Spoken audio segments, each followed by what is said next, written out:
অধিকারকে যদি রাষ্ট্রীয় ক্ষমতার জাতাকলে পিষ্ট করার চেষ্টা করা হয়, আবার জুলাই হবে, আবার যুদ্ধ হবে, আবার লড়াই হবে, আবার সংগ্রাম হবে ইনশাআল্লাহ।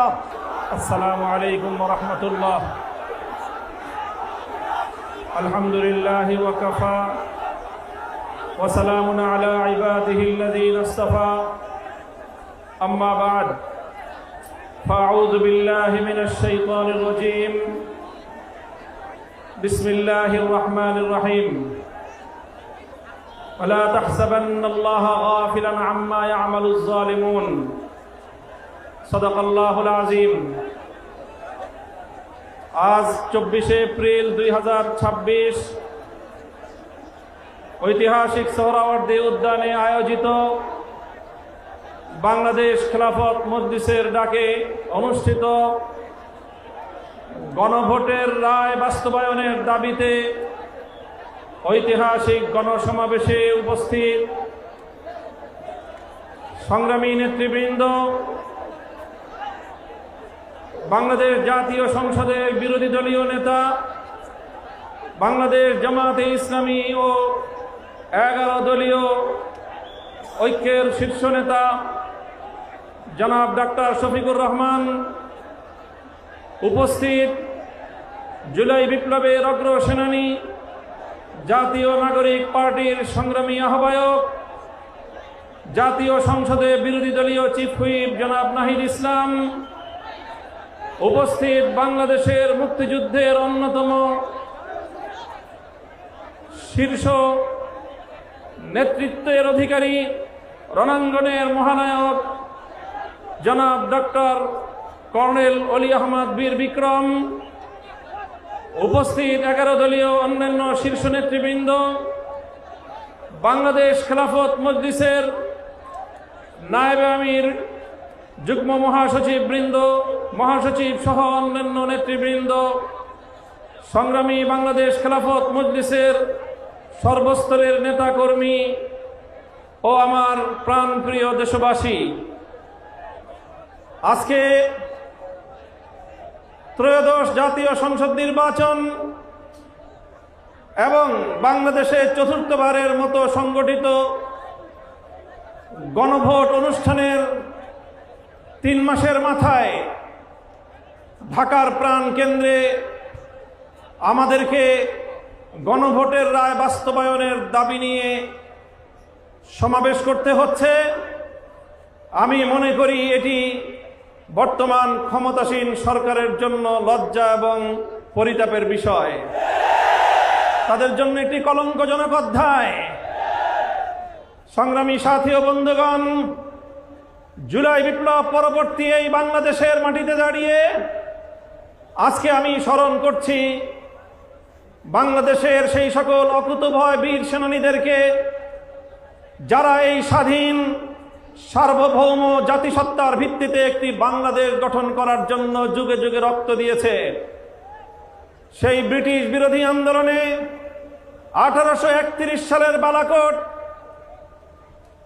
1857 সালের সিপাহী বিদ্রোহ, শামেলির রণাঙ্গন থেকে শুরু করে 1947 সাল পর্যন্ত যারা রক্ত দিয়ে, জীবন দিয়ে ভারতীয় আধিপত্যবাদ থেকে এই পূর্ববঙ্গ নামক বাংলাদেশের একটি স্বাধীন মুসলিম জাতিসত্তা গঠনের জন্য সংগ্রাম করেছিল। বিংশ শতকের গোড়ার দিকে 1905 সাল থেকে বঙ্গভঙ্গ থেকে কলকাতা এবং দিল্লির আধিপত্যকে যারা মানতে অস্বীকৃতি জানিয়ে রক্ত দিয়েছে, জীবন দিয়েছে, 1921 সালে এই বাংলাদেশের মানুষের শিক্ষা দীক্ষা সহ সার্বিক উন্নয়নের লক্ষ্যে যেই ঢাকা বিশ্ববিদ্যালয় প্রতিষ্ঠার পিছনে যারা অবদান রেখেছে, এরপরে 1947-এ একটি নতুন রাষ্ট্র পাওয়ার পর 24 বছর পর্যন্ত যারা জুলুম এবং বৈষম্যের বিরুদ্ধে লড়াই করেছে, সর্বশেষ 1971 সালে মহান মুক্তিযুদ্ধের মধ্য দিয়ে বাংলাদেশকে একটি বৈষম্যহীন স্বাধীন রাষ্ট্রের গড়াপত্তন করার জন্য তারা একটি পরিবেশ তৈরি করে দিয়েছে। এরপরে 1971 সাল থেকে 1990 সাল 90-এর গণ অভ্যুত্থান সহ ধারাবাহিকভাবে বাংলাদেশের ন্যায়, ইনসাফ এবং জনগণের অধিকার প্রতিষ্ঠার সংগ্রামে অনেক রক্ত এবং ত্যাগ স্বীকার হয়েছে। বিগত ফ্যাসিবাদী স্বৈরাচারী শেখ হাসিনার আমলে 2009 সালের পিলখানা ট্রাজেডি, 2013 সালের শাপলা চত্বরের নবী প্রেমিকদের অকাতরে রক্তদান, 2013 সালে আল্লামা দেলোয়ার হোসেন সাঈদী রহমতুল্লাহ আলাইহির বিরুদ্ধে একটি কল্পিত রায়ের মাধ্যমে কোরআন প্রেমিক তাওহীদি জনতার উপর যে আক্রমণ করা হয়েছে, পাখির মতো গুলি করে প্রায় শতাধিক কোরআন প্রেমী তাওহীদি জনতাকে হত্যা করা হয়েছে। সেই সকল বীর শহীদান 2021 সালে মোদী বিরোধী আন্দোলনে হেফাজতে ইসলামের নেতাকর্মীদেরকে হত্যা করা হয়েছে। 2024 সালের জুলাই বিপ্লবে 1,500 বাংলার দামাল সন্তানদেরকে গুলি করে পরিকল্পিতভাবে হত্যা করা হয়েছে। রক্তের সাগর পাড়ি দিয়ে 36শে জুলাই 5ই আগস্ট 24 সালে বাংলাদেশ নতুনভাবে মুক্তি এবং স্বাধীনতা লাভ করেছে। জুলাই বিপ্লবীরা ঘোষণা করেছিল আগামীর বাংলাদেশ গঠিত হবে 1947 সাল, 71 সাল এবং 2024-এর ঐতিহাসিক বিজয়ের উপর ভিত্তি করে। তাই আজ যারা মনে করেন কেন আজকে বাংলাদেশের আলেম সমাজ, কেন আজকে বাংলাদেশের ইসলামপন্থীরা, কেন আজকে বাংলাদেশ খেলাফত মজলিস জুলাই বিপ্লবের পক্ষে এভাবে মাথায় কাপড়ের কাপড় বেঁধে রাজপথে নামতে চায়, যাদের মনে দ্বিধা সংশয় রয়েছে, আমি তাদেরকে বলতে চাই আমরা জুলাই বিপ্লবের আকাঙ্ক্ষা জন্যই বাস্তবায়ন করতে চাই। কারণ জুলাই বিপ্লব 1905 সালের বঙ্গভঙ্গকে ধারণ করে, জুলাই বিপ্লব 1921 সালের ঢাকা বিশ্ববিদ্যালয় প্রতিষ্ঠার ঐতিহাসিক প্রেক্ষাপটকে ধারণ করে, জুলাই বিপ্লব 1947 সালে বাংলাদেশের স্বাধীন জাতিসত্তা গঠনের অভিপ্রায়কে ধারণ করে, জুলাই বিপ্লব 71-এর মুক্তিযুদ্ধকে ধারণ করে, জুলাই বিপ্লব 2013 সালের শাপলার চেতনাকে ধারণ করে, জুলাই বিপ্লব 2024 সালের ছাত্র জনতার বৈষম্য বিরোধী আন্দোলনকে ধারণ করে। সংগ্রামী সাথী ও বন্ধুগণ, তাই যারা ইসলামকে ভালোবাসেন, যারা বাংলাদেশকে ভালোবাসেন, যারা বাংলাদেশের শতবর্ষের ঐতিহ্যের স্বাধীনতার সংগ্রামকে যারা ধারণ করেন, জুলাই বিপ্লবের বিপক্ষে তারা থাকতে পারে না। তাই আজ আমি ক্ষমতাসীন বিএনপিকে বলতে চাই, আপনারা ঐতিহ্যের 50 বছরের রাজনীতিকে বিশ্বাসঘাতকতা করবেন না। শহীদ জিয়াউর রহমান, বেগম খালেদা জিয়ার আদর্শের সঙ্গে গাদ্দারি করে বিএনপি টিকতে পারবে না। বাংলাদেশি জাতীয়তাবাদ এবং বাংলাদেশের স্বাধীন জাতিসত্তার যে আকাঙ্ক্ষা, সে আকাঙ্ক্ষাকে যদি বৃদ্ধাঙ্গুলি দেখান, আপনাদের অস্তিত্ব বিলীন হয়ে যাবে। সংগ্রামী সাথী ও বন্ধুগণ, তাই আজ আমি স্পষ্ট ভাষায় বলতে চাই, বিগত 12ই ফেব্রুয়ারি গণভোটের মাধ্যমে বাংলাদেশের মানুষ নিরঙ্কুশভাবে সংবিধান সংস্কার করার যেই ম্যান্ডেট প্রদান করেছে, সেই ম্যান্ডেটের বিরুদ্ধে যদি বিএনপি অবস্থান গ্রহণ করে, আমরা স্পষ্ট ভাষায় বিএনপিকে লাল কার্ড দেখাবো। আমি বিএনপি নেতৃবৃন্দকে বলতে চাই, আমাদের একজন সহকর্মী আপনাদের নেতার বিরুদ্ধে একটা কঠোর শব্দ প্রয়োগ করেছিল, আপনারা মব করেছেন। তাই আমি ব্যক্তিগত আক্রমণ, ব্যক্তিগতভাবে কাউকে কোনো কটু শব্দ উচ্চারণ করতে চাই না। তবে একটা কথা বলতে চাই, যেই 12ই ফেব্রুয়ারি নির্বাচনের মাধ্যমে আপনাদের জন্ম হয়েছে, আপনারা যেই 12ই ফেব্রুয়ারির গর্ভে জন্ম নিয়েছেন, সেই জন্ম নেওয়ার পরে এখন 12ই ফেব্রুয়ারিকে অস্বীকার করছেন, অর্থাৎ জন্ম নেওয়া সন্তান পিতামাতার বিবাহকে অস্বীকার করছেন। এর বেশি আর কিছু বললাম না। যদি আমাদেরকে বলতে বাধ্য করেন, আমরা এরপরে আর কোনো ব্যক্তির ব্যক্তিগত সম্মানের দিকে তাকিয়ে আমরা আমাদের মুখ বন্ধ রাখতে পারবো না। মনে রাখবেন, জুলাই বিপ্লবের ভিত্তিতে যেই গণভোট হয়েছে, সেই গণভোটে এদেশের ছাত্র জনতার 24-এর বিপ্লবের যে গণ আকাঙ্ক্ষা, রাষ্ট্র সংস্কার, রাজনৈতিক বন্দোবস্তের যেই সংস্কারের দাবি, সেই সংস্কারের দাবিগুলোই পয়েন্ট আকারে গণভোটে 4টি পয়েন্ট আকারে জাতির সামনে উপস্থাপন করা হয়েছিল। গণভোটের ইতিহাস আপনাদেরকে স্মরণ করিয়ে দিতে চাই। বাংলাদেশে ইতিপূর্বে আরো 3টি গণভোট হয়েছে। আজ 2026 সালে 4র্থ গণভোট হয়েছে। ইতিপূর্বে 3টি গণভোটের রায়ের সঙ্গে কেউ গাদ্দারি করে নাই। শুধু বাংলাদেশ নয়, বিশ্ব ইতিহাসে যতগুলো রাষ্ট্রে গণভোট এবং রেফারেন্ডাম হয়েছে, আজ অবধি কোন গণভোট এবং রেফারেন্ডামের সঙ্গে কেউ গাদ্দারি করে নাই। বিএনপি যদি আজ এই গণভোটের সঙ্গে গাদ্দারি করে, শুধু বাংলাদেশ নয়, বিশ্ব ইতিহাসের গাদ্দার দল হিসেবে চিহ্নিত হবে। আমরা পরিষ্কার ভাষায় বলতে চাই, তাই গণভোটের রায় কার্যকর করার জন্য সংবিধান সংস্কার পরিষদ গঠনের যে ম্যান্ডেট বাংলাদেশের জনগণ দিয়েছে, সেই সংবিধান সংস্কার পরিষদ বাস্তবায়নের মাধ্যমে সংবিধান সংস্কার করে জুলাই বিপ্লবকে সংবিধানে ধারণ করতে হবে। আমরা মাননীয় প্রধানমন্ত্রী, তিনি দেশের মানুষকে এখন বলে বেড়াচ্ছেন জুলাই সনদকে অক্ষরে অক্ষরে বাস্তবায়ন করবেন। এটি আপনার একটি প্রতারণামূলক কথা।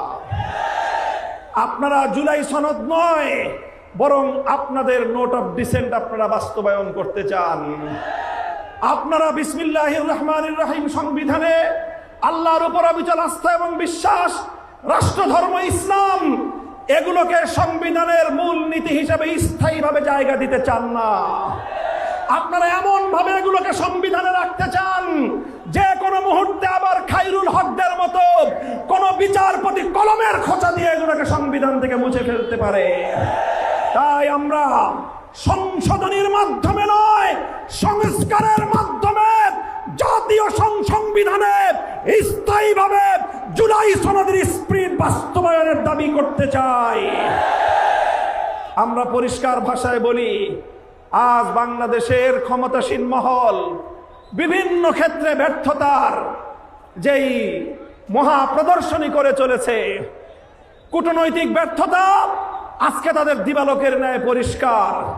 বাংলাদেশের বর্তমান সরকারের কূটনৈতিক ব্যর্থতার কারণে আজকে একটি দেশ থেকে, আধিপত্যবাদী দেশ যারা বাংলাদেশের মানুষের অধিকারকে 15 বছর পর্যন্ত তাদের পায়ের নিচে পিষ্ট করেছে, সেই আধিপত্যবাদী দেশ বাংলাদেশে একজন কূটনীতিক নিয়োগ করেছেন।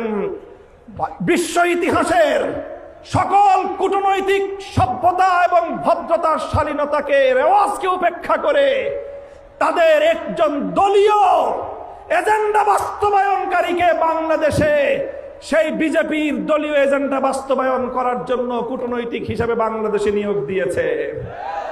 অথচ বাংলাদেশ সরকার এটার কোনো প্রতিবাদ জানায় নাই। আমরা পরিষ্কার ভাষায় বলতে চাই, আমরা ভারত রাষ্ট্র এবং তার জনগণের সঙ্গে বাংলাদেশ সমতার ভিত্তিতে কূটনৈতিক সম্পর্ক স্থাপন করতে চায়। বাংলাদেশকে বিজেপির কোন দলীয় ফোরামে পরিণত করতে দেব না। বাংলাদেশের বর্তমান সরকারের কূটনৈতিক ব্যর্থতার কারণে হরমুজ প্রণালীতে বাংলাদেশের তেলের জাহাজগুলো বারবার আটকে যাচ্ছে। বন্ধু প্রতিম দেশ ইরান বাংলাদেশের সঙ্গে বন্ধুত্বের হাত বাড়িয়ে দেয়, কিন্তু বাংলাদেশ চরমভাবে কূটনৈতিক ব্যর্থতার পরিচয় দিয়ে এখনো পর্যন্ত হরমুজ প্রণালী থেকে একটি জাহাজ অবমুক্ত করতে পারেনি। যদি আপনারা না পারেন, ব্যর্থতার দায় স্বীকার করে আমাদেরকে দায়িত্ব প্রদান করেন। আমরা হরমুজ প্রণালী থেকে বাংলাদেশের তেলবাহী জাহাজ মুক্ত করে বাংলাদেশের জ্বালানি সংকট নিরসনে ভূমিকা পালন করতে প্রস্তুত রয়েছে। আপনারা কি করবেন, কি করছেন? বাংলাদেশ ব্যাংকের গভর্নরের পদ দখল করেছেন। বাংলাদেশের গোটা ব্যাংক সেক্টরকে দুর্বৃত্তদের হাতে তুলে দিয়েছেন। এভাবে ব্যাংক সেক্টর থেকে আবার দুর্বৃত্তপনার মাধ্যমে বাংলাদেশটাকে আপনারা ধ্বংস করার পায়তারা করছেন। আপনারা দুর্নীতি দমন কমিশন থেকে বিচার বিভাগ পর্যন্ত রাষ্ট্রীয় প্রতিটি প্রতিষ্ঠানকে দলীয়করণ করার পায়তারা করছেন। আমাদের আখেরি পয়গাম, বাংলাদেশ ইনশাআল্লাহ আর কোনোদিন সেই একদলীয় বাকশাল তন্ত্র অথবা বিএনপি তন্ত্রের যুগে ফিরে যাবে না। বাংলাদেশের শহীদ প্রেসিডেন্ট জিয়াউর রহমান যেইভাবে বহুদলীয় ব্যবস্থা বাস্তবায়ন করেছে, সেই ব্যবস্থার রাজনীতি যদি করতে পারে বিএনপি টিকে থাকবে, অন্যথায় বিএনপি তার অস্তিত্বের সংকটে পড়বে। সংগ্রামী সাথী ও বন্ধুগণ, আমাদের আখেরি পয়গাম, যেভাবে গত দুদিন ধরে বাংলাদেশের বিভিন্ন শিক্ষাঙ্গনগুলোতে, ঢাকা বিশ্ববিদ্যালয় সহ বিভিন্ন শিক্ষাঙ্গনগুলোতে অস্ত্রের ঝঞ্ঝনানি শুরু করেছেন, স্থানীয় ছাত্র নেতৃবৃন্দের উপর যেভাবে ছাত্রলীগের হেলমেট লীগের মতো ভূমিকায় অবতীর্ণ হয়েছে, এই ধারা যদি অব্যাহত থাকে এর দায় সম্পূর্ণ সরকারকে গ্রহণ করতে হবে। মব সংস্কৃতি বন্ধ করুন, দ্রব্যমূল্য লাগামে টানল, দ্রব্যমূল্যের লাগাম টানুন। এভাবে রাষ্ট্রের প্রতিটি সেক্টরে বিরোধী দলের পক্ষ থেকে সহযোগিতার যে আহ্বান জানানো হয়েছে, সেই আহ্বানে সারাদিন ইনশাআল্লাহ আমরা সহযোগিতার ভিত্তিতে দেশকে এগিয়ে নিতে প্রস্তুত। কথা বলেন ঠিক কিনা? আমি আজকের এই বিশাল গণসমুদ্রকে লক্ষ্য করে আখেরি কথা জিজ্ঞাসা করতে চাই। এই কালো পতাকাটা নামান। আমি আপনাদেরকে বলতে চাই, আজ গণভোটের রায় বাস্তবায়নের জন্য বাংলাদেশ খেলাফত মজলিস যে ডাক দিয়েছে, এটি আমাদের সর্বশেষ কর্মসূচি নয়। আজ হলো আমাদের গণভোটের রায় বাস্তবায়নের জন্য কর্মসূচির যাত্রা শুরু। এই কর্মসূচি নিয়ে আমরা বাংলাদেশের প্রতিটি প্রান্তে প্রান্তে ছড়িয়ে যাব।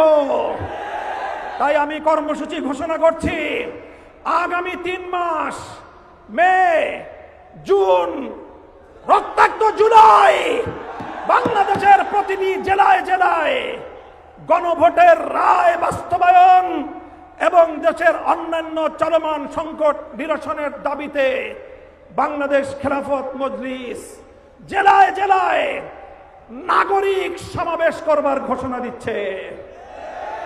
প্রতিটি জেলায় নাগরিক সমাবেশ বাস্তবায়নের পর 2026 সালের 36শে জুলাই, 5ই আগস্ট ঐতিহাসিক এই ঢাকায় বাংলাদেশ খেলাফত মজলিসের ডাকে গণমিছিল অনুষ্ঠিত হবে ইনশাআল্লাহ।